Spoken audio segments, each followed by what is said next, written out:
Crosby, right? Calvert.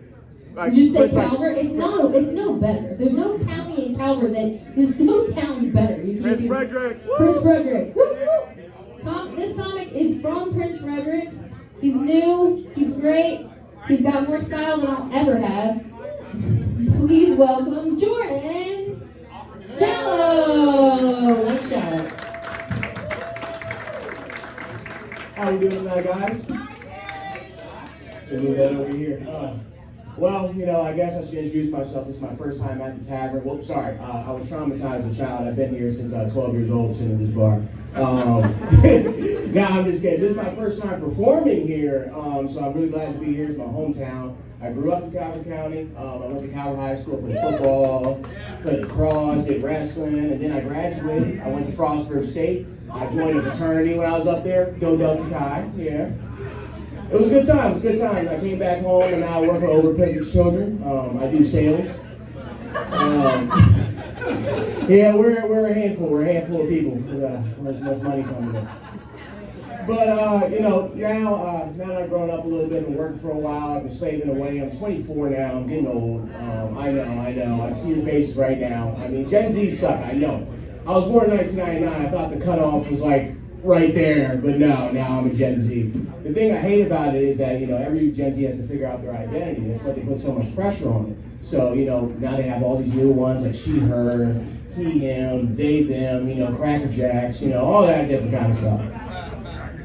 But when I figured out my identity, I realized after years of going to Calvert, growing up on a farm, playing lacrosse and all that, I realized that I'm whitewashed.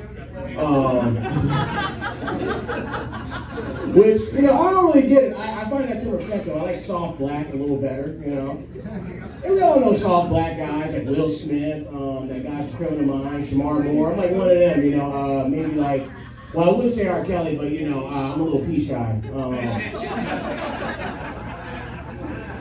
Actually, did you guys hear that Betty White and R. Kelly actually ended up meeting? Yeah, she went to go see him in prison. Yep. They had a little conversation for a little bit. It only lasted about 2 minutes because she realized he was into a different kind of Golden Girls. We're having fun. Oh, jeez. But no, I hate being called whitewash. It's crazy because, the only people that criticize me for being white is, my own people. It kind of sucks. I remember a wise man by the name of MLK. We celebrated his holiday a little bit ago, and he said, judge a man not on the color of his skin, but the content of his character. And then I hang around with black people, and then they go, he's not one of us.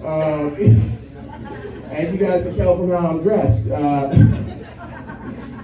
But, everyone asks me, what's your favorite, which one do you like hanging out with more? Do you like hanging out with your white friends or your black friends? And I would kind of say, I would venture to say the white friends, The white friends are a little bit better because they're a little bit cooler, I'm a big party guy. I go out and I have a little bit of a good time, When I'm at my white friend's house, he's having a little birthday party, and I throw up a little bit, and he's like, hey, are you okay? I'm like, no, man, I don't really feel too well. I think I need to...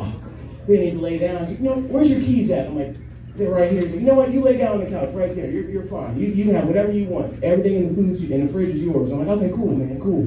I go hang out with, some of my own people, and then, I throw up at the party, and they're like, hey, man, where's your keys? And I'm like, oh, they're right here. And they're like, okay, good.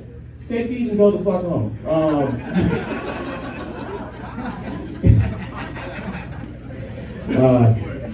But another thing about being 24 is that, you're in the prime of your life. This is the healthiest you'll ever be. Your bones keep regenerating. It's a good time. Everything heals so fast. But the thing is about older men is that they envy that. So they always want to talk to you about it. Every time they see me, they're usually coming up. Like last Thanksgiving, I was hanging out with my uncle. We were smoking a little bit of, and I'm hanging out on the porch. He comes in, can I have some of that? I'm like, yeah, man. So I pass on over to him, and he takes a hit of it. He's like, back in my day, if I was your age, I'd smoke you under the fucking table, boy. And I'm like, no, you wouldn't. No. How about you out-coke me, pussy? And I throw a little 8-ball on the table. You see whose fucking pacemaker stops first. Actually. Newsflash, I don't have one yet. Messing with the wrong one, better sit your old ass down somewhere. But nah, man, the DARE program kind of failed us. You guys know the DARE program? DARE program, right? It's got that little tiger on it, like from the Frosted Flakes commercials. I think the D stands for like drugs are great or something like that. I don't know. But no, yeah, their program failed us because what they did was they lied to us. You know, I had to take it back in school and they were like, you know, be careful because drugs are everywhere. And then I got to college and I wanted to try mushrooms and I was like, where the fuck can I get them? Right? And they always make it seem like it's so evil and so sinister. Like some guy's gonna be in an alley, like every guy's in an alley with a trench coat, like, what's your fix? Give it to me. Come on, tell me what it is. I'll tell it to you right now. They're like, don't take drugs from strangers. Like, duh, Miss Ellison, I'm not gonna take drugs from strangers. I take them from my friends. I'm not trying to get laced today. Oh man. But I guess I'll leave you guys with this one. So there's one more thing that's cool about being 24, and I think every guy in here can agree. Everyone's been young before, right? What's that one thing that chases you around when you're younger? Cougars, right? Yeah, cougars are pretty cool. I like cougars. I see a couple of them in here tonight. They're here. Cannot wait to go home after the show. The cool thing about cougars, I really do like them because, you know, they're almost like second moms. You know, they kind of take care of you. The younger girls won't take care of you, but they know how to cook you a meal, you know.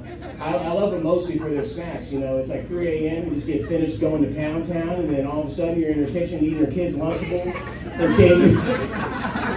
Her kid comes downstairs like, Mommy, Jordan, you got Lunchables in the kitchen. He's like, well, Jordan can do whatever he wants if he's laying down that dick. Oh, God.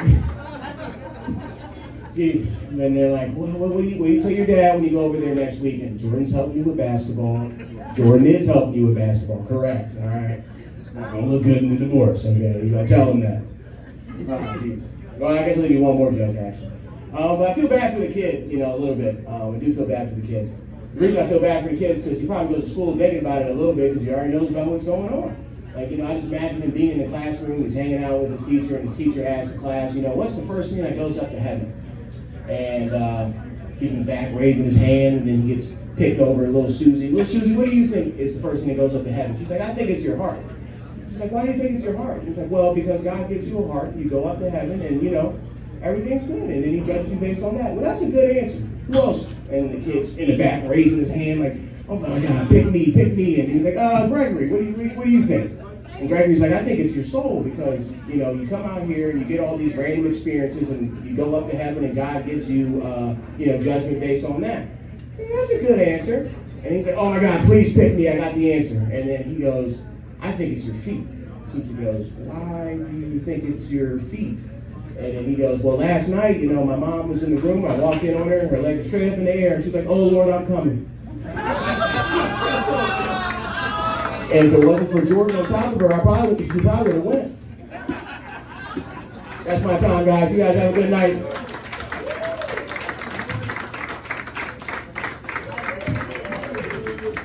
Give it up for Jordan. Oh, I love it. I've never had sex with a mom. Oh, it's great. It's great, yeah.